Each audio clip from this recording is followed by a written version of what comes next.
Rim, Pauline, Charlotte, très content de vous retrouver. Charlotte, contrairement aux idées reçues, la camomille n'est pas qu'une tisane du soir. Il en existe différents types pour différents usages. Exactement, et commençons par celle qui est réputée être la plus douce, qui est la camomille romaine ou noble, Chamaemelum nobile. Alors je suis un peu obligée de parler en latin parce que c'est important de pouvoir bien déterminer de quelle plante on parle. Et surtout quand on a fait du latin, il faut pouvoir s'en servir. Exactement, ça sert à rien d'avoir eu 20. Exactement. Rosa, rosae, rosa. Exactement. Et en fait, son nom vient du grec kamai, qui veut dire sur le sol, et melon, la pomme. Donc c'est la plante, la camomille des jardins qui rampe au sol et qui sent la pomme quand on l'écrase. Ah. L'idée, c'est qu'on peut s'en servir pour les ballonnements, les troubles digestifs, les flatulences, les colites nerveuses. En fait, elle va vraiment apaiser les spasmes de l'intestin. Et donc, on l'utilise aussi pour calmer une nervosité légère. Camomille qu'on peut trouver sous quelle forme pour la camomille romaine? Alors, la camomille romaine, elle s'applique surtout en huile essentielle. Donc, on peut la mélanger avec une huile végétale à appliquer sur le ventre quand on a des spasmes douloureux ou sur une mâchoire un peu crispée. Moi, je l'adore. Je l'ai toujours dans mon sac à main. C'est ma préférée. Sur la mâchoire crispée? Exactement. Vous mettez un peu d'huile végétale, une amande douce, un petit peu d'huile d'olive aussi, si vous avez ça à la maison. On met une goutte d'huile essentielle de camomille romaine et on se masse les mâchoires et ça peut détendre. Ouais, c'est pas mal, hein. Bon, bah ça c'est validé. Camomille romaine, mais on a également la camomille matricaire. La matricaire, elle est aussi appelée camomille allemande et elle doit son nom à Matrix, à la matrice en fait, le fait d'avoir en rapport avec l'utérus, et ou matricaria, la femme, parce que de façon traditionnelle, elle était utilisée pour les douleurs liées à l'accouchement, les douleurs des règles, et donc on l'utilise surtout pour son côté anti-inflammatoire, parce qu'elle est puissamment anti-inflammatoire. Il y a même des études qui ont prouvé son efficacité d'ailleurs. Exactement, et pas seulement sur l'inflammation, mais aussi sur le stress. Et notamment en 2016, on a une étude très sérieuse qui a montré que sur les troubles anxieux généralisés, elle pouvait avoir un intérêt. Des travaux récents montrent même qu'on pourrait l'utiliser pour les bouffées de chaleur. Donc c'est vraiment la camomille matricaire, la camomille de la femme. Alors justement, cette camomille matricaire, on peut l'utiliser sous quelle forme? Eh bien, on utilise ces fleurs qu'on appelle les capitules en infusion. C'est la fameuse camomille qui aide à bien dormir et à se relaxer. On peut aussi mettre ces fleurs dans une huile végétale et ainsi créer un macérat huileux de camomille. Et puis surtout, elle a une puissante huile essentielle. Et donc là, vous voyez ce bleu magnifique. On lui doit cette couleur au chamazulène. Le chamazulène, c'est une puissante molécule anti-inflammatoire qu'on va retrouver pendant la distillation. Et donc, grâce à cette huile essentielle, on peut apaiser une peau irritée, une peau abîmée par une allergie. On peut la diluer à nouveau dans une huile végétale et ainsi apaiser les sensations désagréables sur le plan cutané. Enfin, une dernière plante, la grande camomille. Je la connaissais pas. Exactement, Tanacetum parthenium. Alors celle-ci, ça n'a rien à voir avec la tisane, on l'oublie. En fait, son indication principale, c'est la prévention des crises de migraine. Ah bon? Je dis bien prévention, c'est pas du tout un traitement aigu, qu'on peut utiliser tout de suite quand on a mal à la tête. C'est avant que les maux de tête n'arrivent, exactement, et c'est sur le long terme. On a l'Agence européenne du médicament qui recommande une prise de 2,5 à 5 grammes de grande camomille en tisane par jour pour avoir un effet sur le long terme.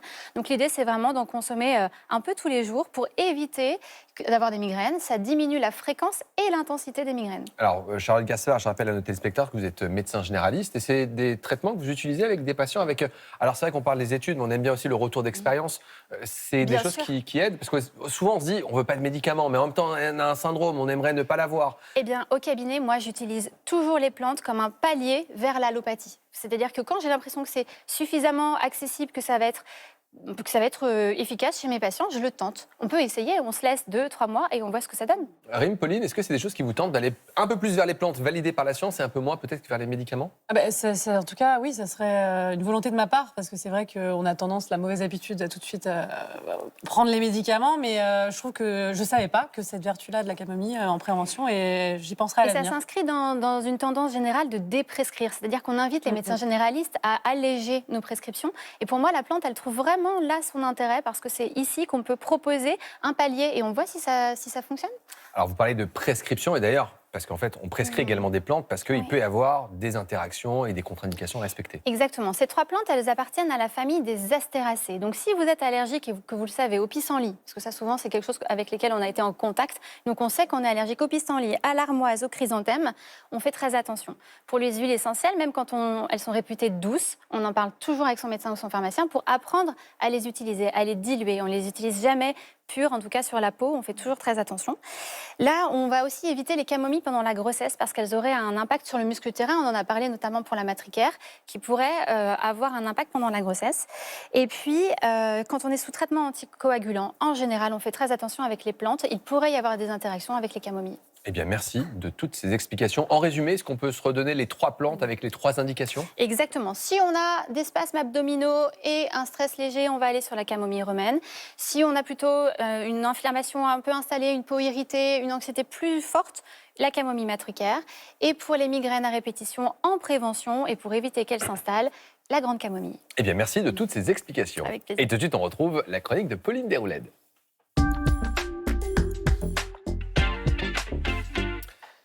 Mais avant ça, on a reçu la question de Mona qui nous demande « À qui faut-il s'adresser en premier quand on suspecte un trouble du spectre autistique ?» Eh bien, nous y répondrons dans quelques instants dans notre dossier du jour qui est consacré.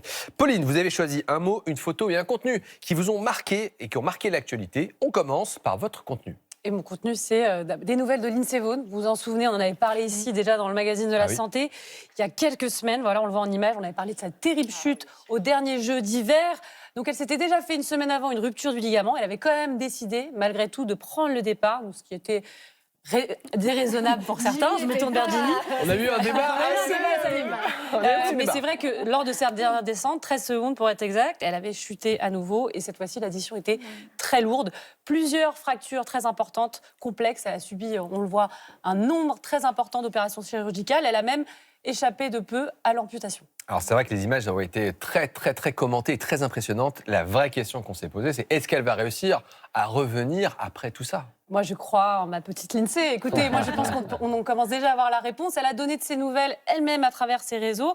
À peine la tempête passée, elle est déjà de retour, comme on le voit, en rééducation, du travail, du renforcement musculaire, de la récupération. Elle est repartie d'attaque. Alors, c'est vrai que en tant que sportif de haut niveau, je peux vous en parler, on le sait, la blessure, elle fait partie du chemin d'un sportif. Et ce qui compte, c'est pas seulement la chute, c'est la façon dont on va se remettre, récupérer et donc se rééduquer. Et moi, je voulais, au sens plus large, à travers cette histoire de Lindsey Vonn, parler de la rééducation et saluer tous ceux qui se reconstruisent, qui sont actuellement peut-être en rééducation. Voilà, on a des joies, on a des peines, des petites victoires et on sait que c'est un long chemin. Vous le savez ici, moi je suis passée par là. On passe souvent par des moments très difficiles où on se sent seul et heureusement on est entouré. Et encore une fois, c'est un long chemin qui vaut finalement d'être éprouvé pour savourer ce qui vient ensuite. Un long chemin vers la reconstruction. Tout à fait. On reste dans le sport avec le début des Jeux paralympiques et les premières médailles pour nos Français qui tombent. Et voilà, et pour l'occasion, je me suis habillée, comme vous pouvez le constater, Jimmy. Oui. La dernière médaille en date. C'est vraiment très chic. Hein, merci, écoutez, voilà, je vais la garder pour dormir. Il s'agit de Benjamin Davier en para-ski de fond. Alors lui, il n'était pas favori. Cette médaille de bronze, elle vaut vraiment de l'or. Regardez-le. Il est très heureux et il peut l'être parce que ce qui rend aussi cette performance assez dingue, c'est que Benjamin Davier, il avait déjà participé aux Jeux d'été à Paris, mais cette fois-ci, c'était en para-aviron. Et moi, je trouve vraiment, alors on le voit associé à Perle Bourges à l'époque des Jeux de Paris, je trouve qu'en tant qu'athlète paralympique, très inspirant de passer d'un sport d'été à un sport d'hiver au plus haut niveau. Franchement, c'est extrêmement rare. C'est des machines, c'est des warriors. C'est-à-dire qu'il faut une capacité d'adaptation physique et mentale. Alors, un grand bravo à toi, Benjamin, si tu nous regardes.